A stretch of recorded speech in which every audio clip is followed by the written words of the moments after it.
Then comes SOQL return type. So Shubhendu just asked me that SOQL query will always return a list of sObject. So it's not true. There are 4 return types of an SOQL query. Right, let's talk about them one by one. So number one is list of sObject, no doubt. Like literally no doubt. There's no doubt with that. And then there is sObject. Second, it sometimes return only a single object, and that we can store directly into the sObject. So instead of writing down list account ACC list, we can just write down account A is equals to SOQL query. That's it. Then comes integer. It sometimes return integer as well. And when does that time come?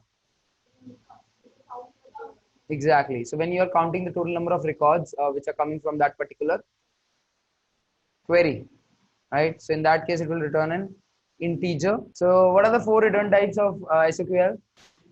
List of sObject, integer, and aggregate result.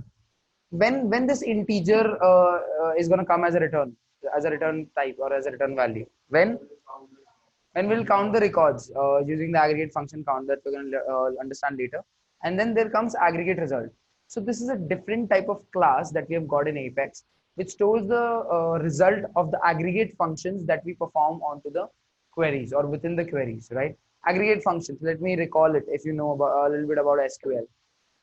Max, minimum, count, and sum. These are aggregate functions, right? Where you aggregate multiple records and you get a single information out of it. So that's what is called as aggregate result. And if you want to get that as a result, and if you want to store it into an Apex program, the only way to store it is by creating an object of aggregate result. That's it, right? So these are the 4 different return types which we have got in in SOQL. And we're going to understand each one of them in the next topic, which is aggregate function. So are we good with this?